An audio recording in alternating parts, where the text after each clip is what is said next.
December 1944. Snow drifts hard against the iron sides of U.S. Shermans lined across the Ardennes. Crews stamp their boots, breath white in the morning dark.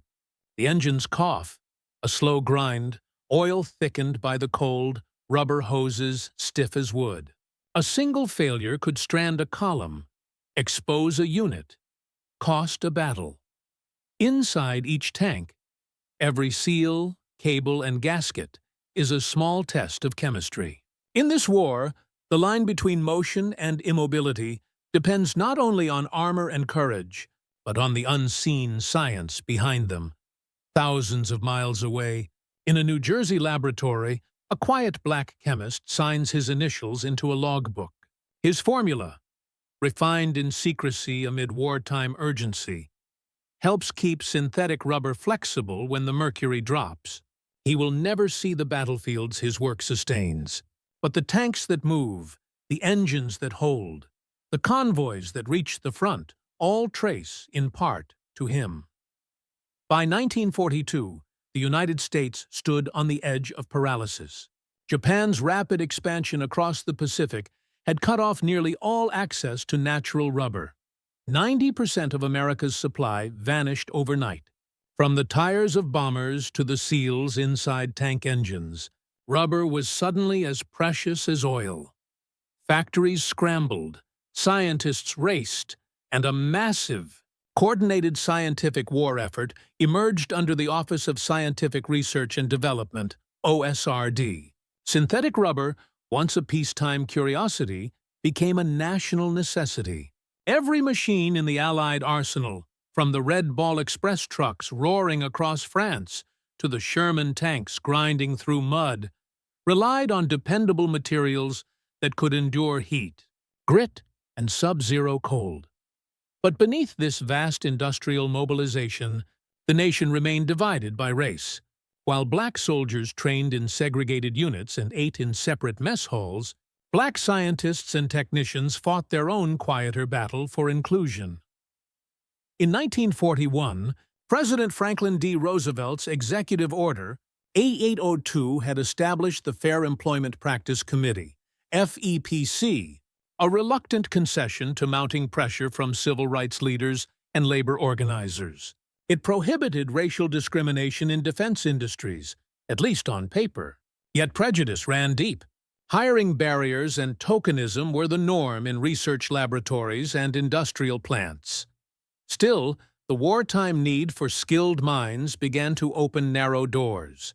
Howard University, long a stronghold of black scholarship, became a conduit for trained chemists, physicists, and engineers into America's defense laboratories. The nation's desperate need for materials expertise created cracks in the walls of exclusion. Meanwhile, overseas, the war was turning. By late 1943, Allied forces were preparing for the European invasion. The war would move north, into cold, snow, and ice, where vehicles failed more often from freezing than from enemy fire. Oil thickened, gaskets cracked, rubber insulation shattered. Tanks and trucks that had endured North Africa's sand now faced a different enemy: winter itself. The U.S. Army Ordnance Department began sending urgent bulletins back home, equipment freezing solid in the field, hoses brittle within hours. Chemical engineers and materials scientists across the country were ordered to find solutions fast. At Bell Telephone Laboratories, a modest, quiet facility in New Jersey, one of those engineers was Walter Lincoln Hawkins, a young black chemist trained at Howard and McGill, hired into a world where few like him existed. His early assignments dealt with polymers and stabilizers, obscure compounds that determined whether a material stayed supple or turned to dust. To the War Department, these were invisible details. To the men in the field, they were survival.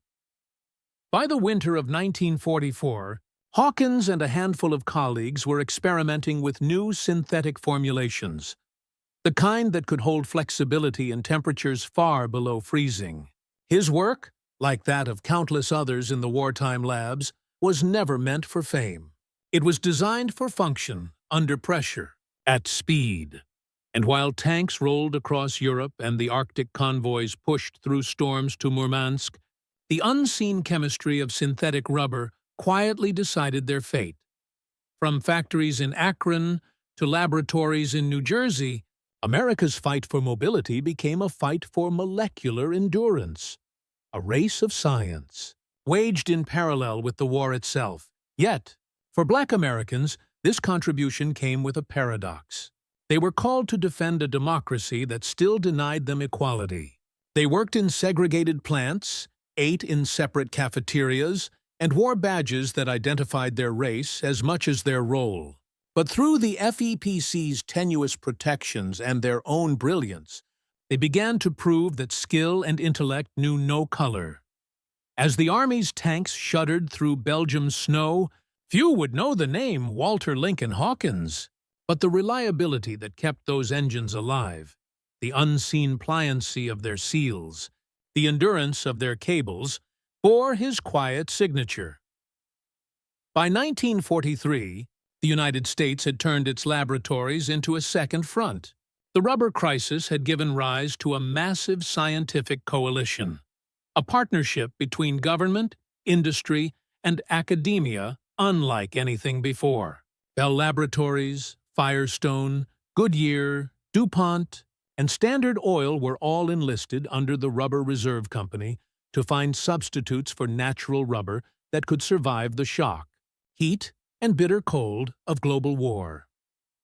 In this tense scientific mobilization, Walter Lincoln Hawkins represented something extraordinary. A black chemist in a field where nearly every desk, every laboratory post was white. Born in 1911 in Washington, D.C., Hawkins grew up in an era when scientific opportunity for African Americans was nearly non-existent. His intellect earned him a degree in chemical engineering from Howard University, then graduate study at McGill University in Montreal. By the early 1940s, he joined Bell Telephone Laboratories, one of the most advanced research centers in the world. Bell Labs had been pulled into the war effort through a series of government contracts. Their research touched nearly every aspect of communication and materials science: radar insulation, synthetic coatings, and rubber formulations for military cable and wiring. Hawkins's early work focused on stabilizing polymers, materials that tended to crack or decay after exposure to light, heat, or oxygen.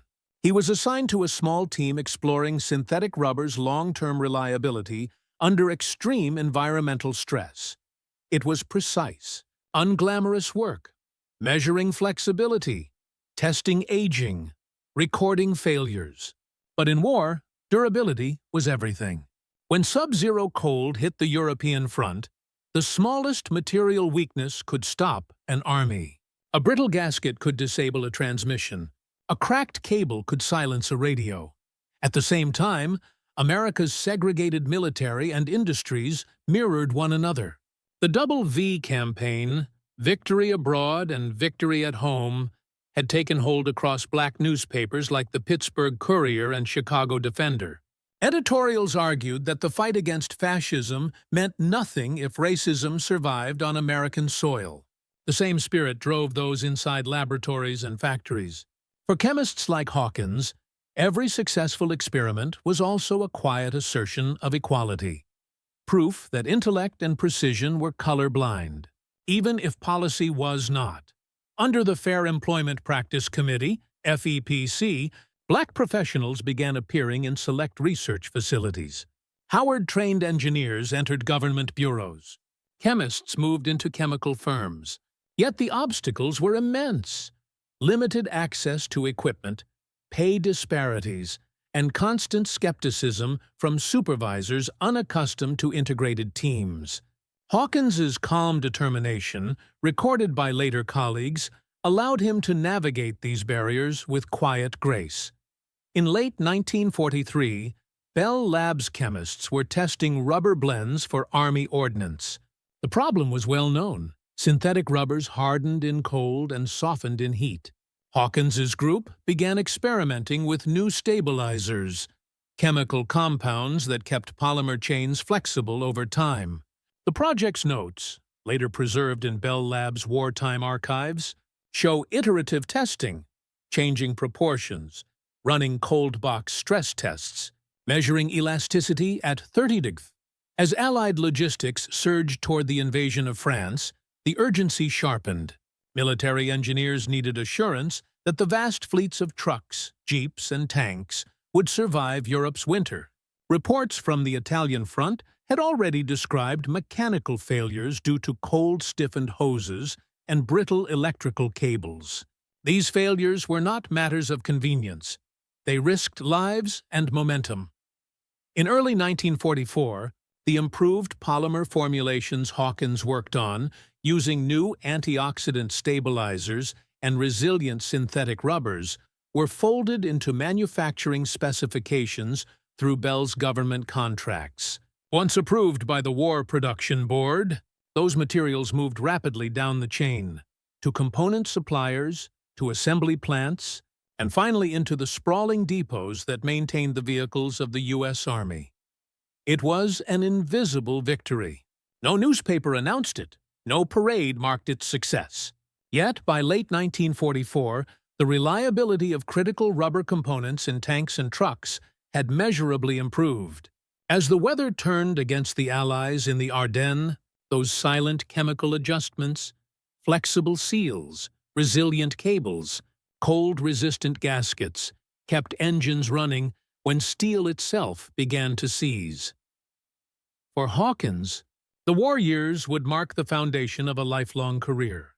The segregated laboratory where he first signed wartime reports would one day yield to a seat on the National Academy of Engineering decades later. But in the middle of the Second World War, his work was one small but crucial strand in the immense web of Black American excellence, the quiet, scientific labor that powered an army while the nation debated its own conscience. In 1944, the corridors of Bell Telephone Laboratories in Murray Hill echoed with the quiet rhythm of wartime science. The hiss of compressed air, the whir of centrifuges, the metallic scent of machine oil. Amid the white coats and steel benches stood a calm, reserved black chemist, Walter Lincoln Hawkins. He was a man who understood that in America's war for freedom, belonging was a battle of its own. Every day he crossed thresholds few black scientists had ever entered. A world of high-level research dominated by men who often doubted his presence. His colleagues at Bell Labs would later describe him as deliberate, exacting, and unflappable. Behind that composure lay quiet defiance. Racial segregation followed him even here. Wartime cafeterias, restrooms, and housing were divided. Professional recognition was muted. But Hawkins's tools were equations, not protest signs. He believed performance would speak louder than prejudice. That conviction became his form of resistance. While his peers in the armed forces faced discrimination in the field, pilots of the Tuskegee Airmen, tankers of the 761st Battalion, and truck drivers of the Red Ball Express, Hawkins and other black professionals in wartime laboratories endured a subtler isolation. They worked behind closed doors, their names rarely recorded in official reports. Yet, through their competence, they helped erode the very assumptions that sought to confine them. Each experiment that survived peer review, each polymer that met specification, was a small victory in the broader struggle for equality. For Hawkins, that meant letting chemistry itself prove the case. His formulas, when tested under extreme cold, held their resilience. And in the quiet language of datasheets and tensile graphs, his intellect declared its own independence. The battlefield does not forgive weakness. Every vehicle that froze in place under European snow risked more than mechanical failure. It endangered strategy. In the winter of 1944, entire columns of American armor depended on whether the rubber seals around fuel lines would crack at 20 degrees F. Synthetic rubber, unlike natural latex, had unpredictable behavior. It stiffened at low temperatures and degraded under sunlight. Engineers at Bell Labs, Firestone, and Goodyear were tasked with taming it. The goal was a polymer blend that remained flexible across a vast temperature range. Hawkins's contribution centered on polymer stabilization, the science of preventing materials from breaking down over time. During the war, he worked on compounds that controlled oxidation and maintained elasticity. His research on additives and antioxidants later became foundational to modern materials science. But during the 1940s, its application was immediate. Cables that didn't fracture in cold, seals that didn't leak under pressure, insulation that didn't crumble when exposed to sunlight and frost. The U.S. Army Ordnance Department tracked failure rates of mechanical components in the field. Reports archived at the Center of Military History, CMH, and the National Archives, NARA, show a marked improvement in rubber reliability between 1943 and 1945, a testament to the refinements introduced by American chemists. The science behind these materials was intricate but profoundly practical. The right stabilizer molecules could slow oxidation and maintain flexibility even under the alternating cycles of freezing and heating that characterized tank and convoy operations. In essence, chemistry became the guardian of movement. Without it, tanks stalled, radios failed, and convoys stopped. With it, the war machine rolled forward. Quiet proof that the front line of innovation often began in a laboratory thousands of miles away. The journey from formula to front line was neither simple nor swift. Once Hawkins's team refined a viable polymer blend, it moved through a chain of approvals: War Production Board, Army Ordnance, and a complex network of suppliers. Each adjustment required retesting, retooling, and recalibration of entire factories. The Red Ball Express, a predominantly black trucking network operating in Europe from August to November 1944, embodied the logistical miracle that these materials supported. Its drivers, most of them African American, kept General Patton's Third Army supplied during the push across France. Their trucks bore the strain of continuous motion, sometimes 20 hours a day, over frozen ground and damaged roads.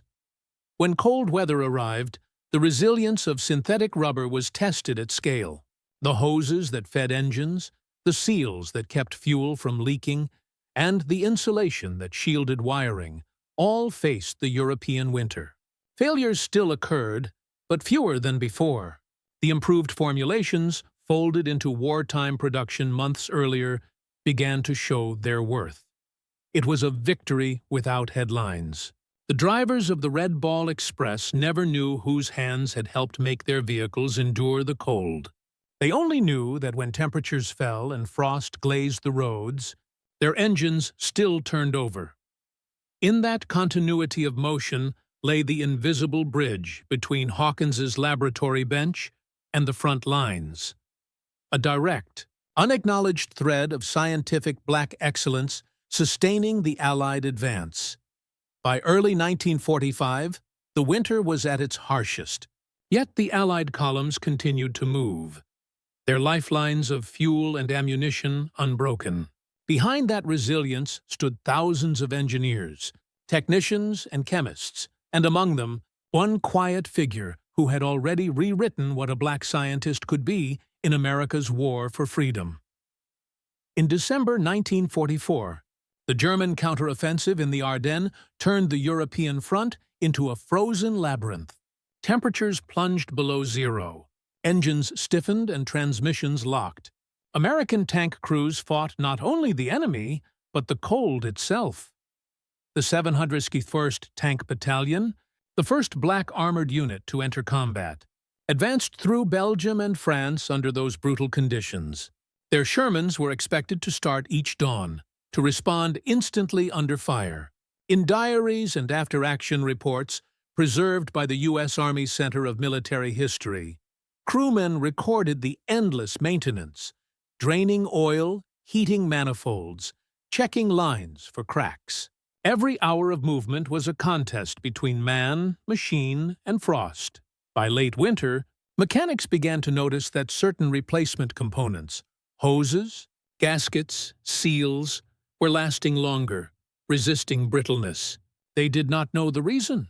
But behind the steady rumble of their engines lay new materials, refined months earlier in stateside laboratories. The difference between a tank that rolled and one that stalled could rest on a few unseen molecules in a polymer chain. Those tanks, fighting for ground and recognition, symbolized the larger story of Black achievement under adversity. Just as the men of the 761st proved their worth through courage and competence, the Black chemist, whose work helped keep their machines alive, did the same, through science, not arms, yet in the same spirit of service. No discovery reached the front without crossing bureaucratic barriers. The wartime system of procurement was immense, layers of committees, specifications, and engineering reviews. In that structure, the Fair Employment Practice Committee, FEPC, was a small but vital wedge. It could not erase prejudice, but it could compel companies to justify exclusion. By 1943, the FEPC's influence had extended to major contractors, including Bell Laboratories' parent company, AT&T. Pressure from civil rights groups and Black newspapers forced public accountability. Editorials in the Pittsburgh Courier and Chicago Defender asked pointedly, "If America fights for democracy abroad, why deny it at home?" This scrutiny created rare openings. Qualified Black chemists and engineers began to appear in defense research roles. Hawkins's appointment, though grounded in merit, was also a reflection of that changing pressure. His success became an internal case study for what inclusion could accomplish. War Department memoranda, preserved in NARA collections, reveal an evolution in tone between 1942 and 1945. Early correspondence is formal, dismissive, and defensive. Later reports speak of competence regardless of race and the value of technical contribution. It was not equality, but it was movement. The war's logistical needs had forced a quiet recognition of Black skill. When peace came, the lesson remained. A nation that excluded talent endangered its own strength. In time, those wartime precedents would help shape the moral and institutional arguments for desegregation in the armed forces and beyond. While Hawkins refined formulas in New Jersey, millions of Black Americans sustained the war effort on the home front. In Pittsburgh, Detroit, and Chicago, factory whistles summoned workers to shifts that rarely ended before midnight. Women welded ship hulls, men loaded boxcars, and mechanics retooled engines, all under the banner of the Double V campaign. Victory over fascism abroad and racism at home. The Black press chronicled these stories relentlessly. Headlines celebrated both the soldiers and the scientists, often side by side. A 1944 Chicago Defender editorial described Black workers as the sinew and science of democracy. Though Hawkins's name did not appear, his story was their story. Persistence within constraint, excellence without recognition. Communities organized war bond drives, volunteered for blood donations, and filled the ranks of the Civilian Defense Corps. In segregated neighborhoods, families listened to radio reports from the front, knowing their sons drove the Red Ball Express or manned tanks in Europe. Few could imagine that one of their own, an unheralded chemist, had quietly shaped the materials that made those engines run. The moral symmetry was striking. Black Americans supplied the energy, labor, and intellect that powered the arsenal of democracy, even as that democracy denied them full citizenship. Yet they persisted, not out of blind faith, but out of belief in what America could become. By the war's end, that perseverance would begin to reshape the nation's conscience. In laboratories and on battlefields alike, performance had made the argument impossible to ignore.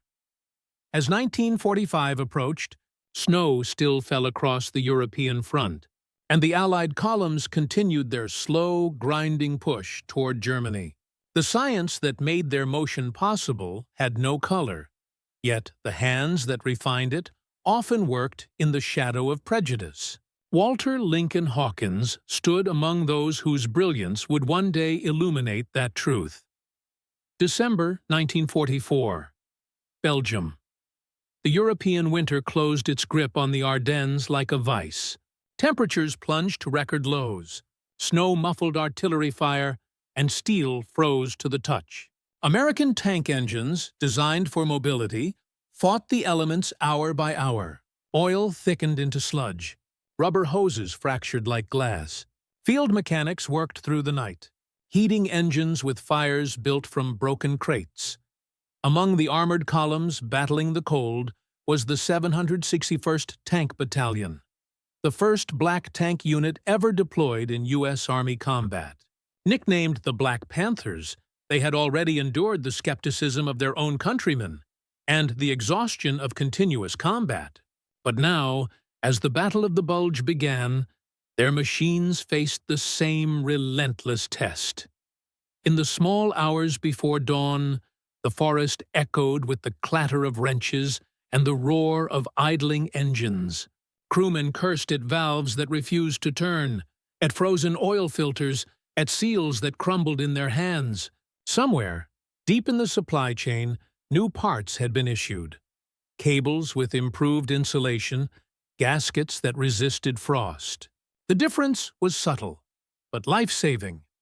The war diaries of ordnance maintenance companies, preserved in the U.S. Army Center of Military History, record a shift.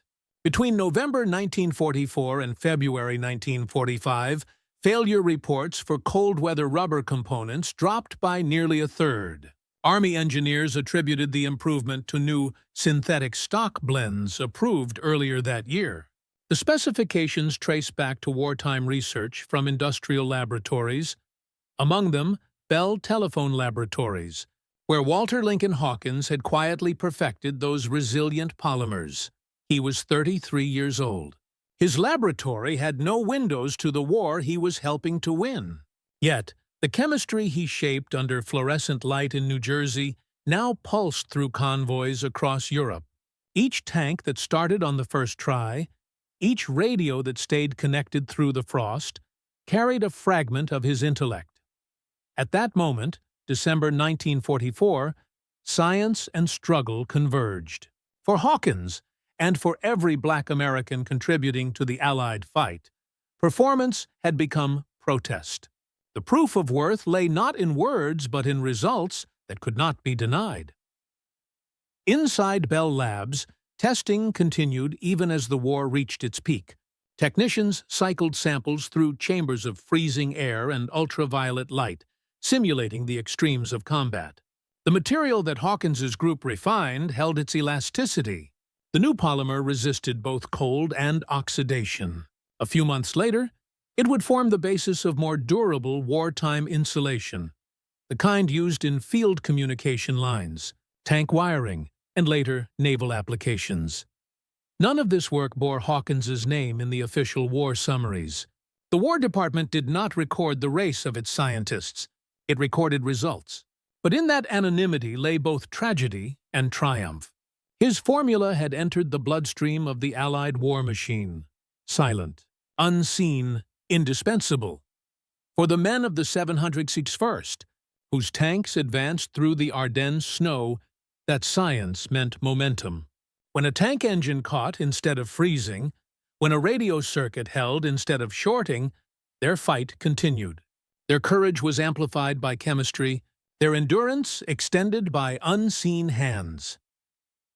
The coldest winter of the European War became the proving ground for two revolutions, one of material science and one of equality.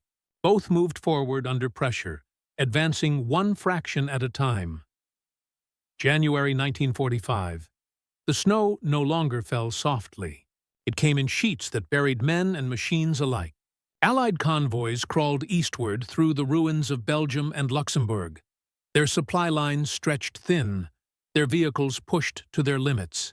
To the soldiers, the bitter cold felt like another enemy, one that crept under armor plating and into the marrow of their bones. Yet the engines kept running.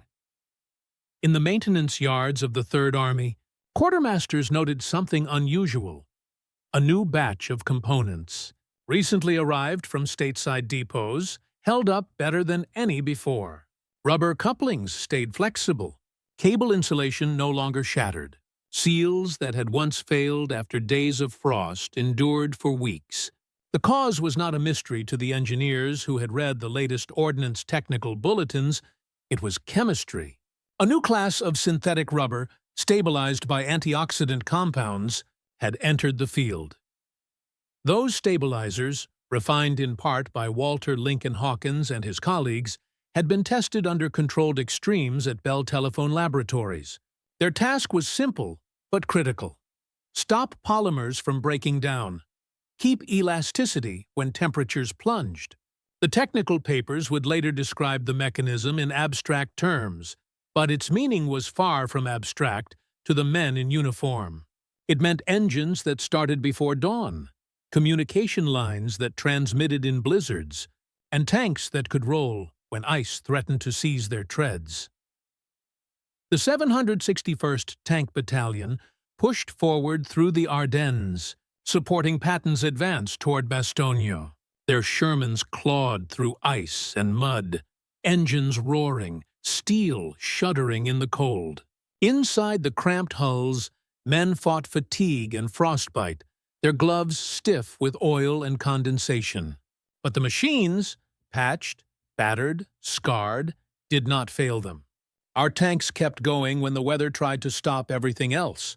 One veteran later recalled in an oral history preserved at the Library of Congress Veterans Project.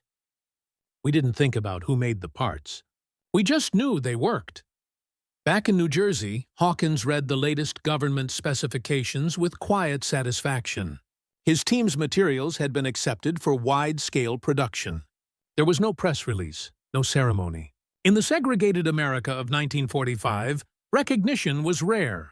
But for the first time, Hawkins's name appeared in internal reports as a project chemist of record. In the language of the lab, that was the equivalent of a medal. Across the Atlantic, the chemistry of endurance had become the chemistry of victory. Each tank that started under snow was a small affirmation of human ingenuity. Each convoy that reached the front carried with it a fraction of a black scientist's unseen labor. The war was turning. The end was near. But long before surrender, this moment had already proven a quieter truth: that the promise of democracy, tested in steel and science, could only be fulfilled when every citizen's intellect was allowed to serve. By March 1945, as Allied forces crossed the Rhine, the materials Hawkins helped design had entered mass post-war procurement. In technical bulletins and contract summaries, they were listed simply as improved polymer stock. No race, no signature. Yet, those three words marked the culmination of a hidden revolution. One fought not in the skies or on the beaches, but in a laboratory lit by fluorescent light. For Hawkins, this was the turning point. His wartime work had proven that a black scientist could innovate at the highest level of American industry, even within a segregated system. The tanks that rolled east under the pale European sun bore silent witness to that truth. And as their engines throbbed steadily against the cold, they carried with them the legacy of a man who believed that excellence itself was the purest act of resistance. The guns fell silent in May 1945. Europe lay in ruins, its cities broken, its armies spent. Across the Atlantic, American factories began to wind down the massive wartime production effort that had consumed them for 4 years. But for the scientists who had fueled that effort, the real reckoning was only beginning. The war had proven something profound. Science had become the backbone of national power. Radar, synthetic fuel, and materials chemistry had changed the very nature of warfare. The question was who would now be permitted to build the peace. For Walter Lincoln Hawkins, the answer came slowly. His wartime polymer work, integrated into countless Army contracts, was folded into post-war manufacturing. The improved stabilizers he helped develop found their way into the commercial world, first in telecommunication cables, then in electrical insulation, and eventually in civilian goods that touched every home. Yet, when the first wave of post-war recognition swept across American science, his name remained in the shadows. The National Archives holds no medal citation for Hawkins, no War Department commendation. In the segregated bureaucracy of 1945, the contributions of black scientists were often recorded without attribution, buried within technical summaries written by supervisors. The War Production Board's final reports list polymer advancements at Bell Labs as a key success, but the individuals behind the equations remain unnamed. Still, the results were undeniable. Army procurement data showed a marked decline in rubber failures during the last year of the war. The improved formulations endured beyond the conflict, setting the technical foundation for America's post-war dominance in synthetic materials. Hawkins's quiet fingerprints were everywhere. In the wiring of early communication systems, in naval cables laid beneath the Atlantic, and later in the first generation of long-distance plastic-insulated telephone lines. 4. The community of black scientists who had entered wartime research under Executive Order 8802 and the Fair Employment Practice Committee. The end of the war brought mixed emotions. Some were laid off as contracts ended. Others were steered into menial roles as laboratories returned to normal. Yet a few, like Hawkins, held their ground. Their performance during the war had been too strong to ignore. They stayed, and by staying, they changed what was possible for those who followed. In 1946, as America's armies demobilized, civil rights leaders turned their attention back home. The Double V campaign had lit a spark that would not fade. The war had demonstrated that black excellence, whether on the front line or in the laboratory, had carried the nation to victory.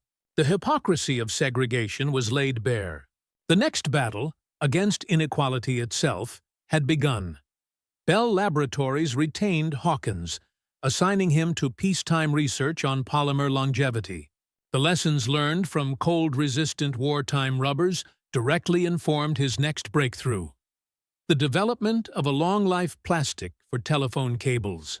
That project, completed in the late 1940s, would save the industry millions and bring reliable communication to rural America. It also became the work that finally earned him formal recognition. In the same laboratories where he had once been the lone black chemist, Hawkins now mentored others. His composure, forged during wartime isolation, became his strength. Quietly, he began building a legacy that extended far beyond the formulas he created. Yet, the true scope of his wartime achievement remained hidden in plain sight. It would take decades and the dedication of historians at the Smithsonian's National Museum of African American History and Culture for his early contributions to receive proper credit.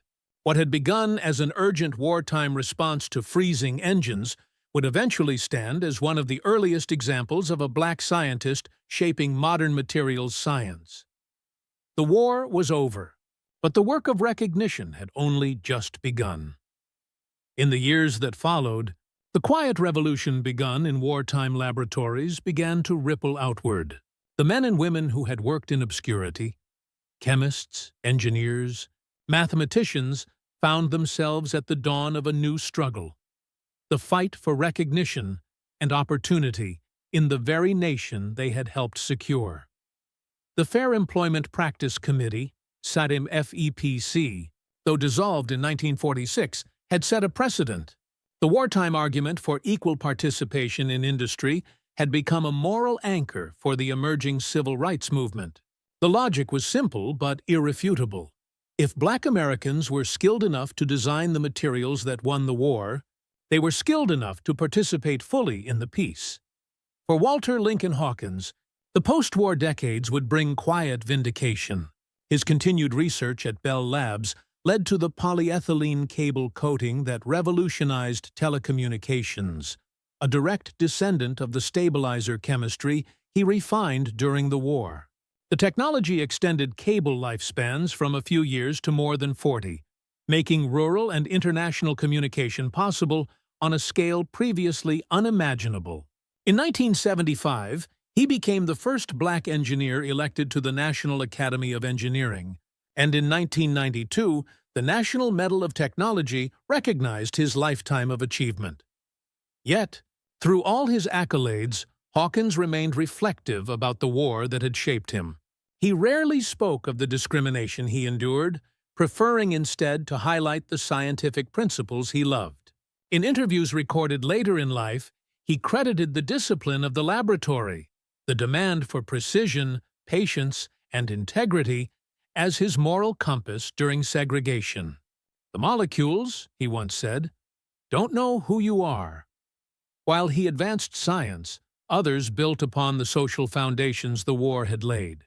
Veterans of the 761st Tank Battalion, the Tuskegee Airmen, and the Red Ball Express became advocates for desegregation, their wartime service a living argument for equality.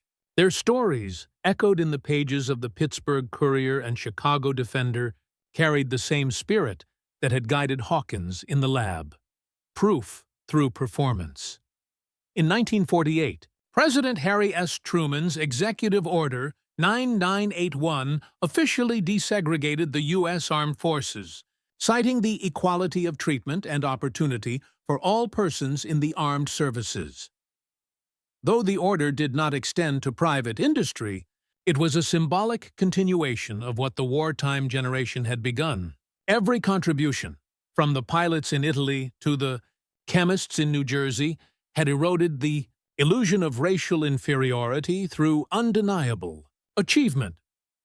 By the time Hawkins retired from Bell Labs in 1976, his influence was woven into the physical and moral fabric of the nation. His wartime materials had evolved into peacetime technologies. His quiet perseverance had become an example to young scientists of all races. Institutions that once excluded him now celebrated him as a pioneer. The laboratories that had once been closed to Black Americans now bore his name on their walls. Still, the story remained incomplete. The United States had yet to fully reckon with the magnitude of what Black Americans had contributed under the banner of a segregated democracy. It would take historians, archivists, and educators decades to uncover the full record, to trace the threads that connected a tank engine's resilience in the Ardennes to the hands of a young black chemist in New Jersey. Today, those records are preserved in the Smithsonian's National Museum of African American History and Culture, in the Library of Congress, and in the archives of Bell Laboratories. They tell a story not of accident, but of intention. A story of excellence carved quietly into the machinery of victory. The war ended with headlines about generals and statesmen, but history's deeper current flowed through the hands of people like Walter Lincoln Hawkins, men and women whose intellect and endurance proved that the truest measure of citizenship is contribution. History remembers the noise, the thunder of guns, the roar of engines, the sweep of armies. But behind every sound of victory lies the quiet pulse of human intellect. In the winter of 1944, when machines froze and men faltered, unseen chemistry kept the Allied advance alive. The formula that endured the cold was more than a scientific triumph. It was a testament to the idea that brilliance, discipline, and service can thrive even in the shadows of discrimination. Walter Lincoln Hawkins never sought glory. He sought precision. His wartime polymers, born from the urgency of conflict, carried an ethical weight far beyond their laboratory function. Each molecule, each calculation, was a silent rebuke to the walls that tried to contain him. In proving that science could be colorblind, he showed that democracy must learn to be as well. For Black Americans, the Second World War became a paradox, a fight for freedom abroad and dignity at home. The Double V campaign had given that paradox a voice. Men like Hawkins gave it proof. Their contributions, measured not in speeches but in performance, became the moral foundation for what would follow. The long march toward civil rights, education, and representation in every field once closed to them. When the tanks of the 761st rolled across Europe and the trucks of the Red Ball Express carried supplies through snow and mud, they did so with engines made possible by science, perseverance, and faith in a promise yet unfulfilled. That promise, that America might one day live up to its own ideals, found its quietest champions in men like Hawkins. Today, his work endures not just in the materials he perfected, but in the principle he embodied, that excellence itself is a form of resistance, and that even in a divided nation, truth, chemical or moral, will always hold. The war ended, but the courage to build, to endure, and to prove, that never did.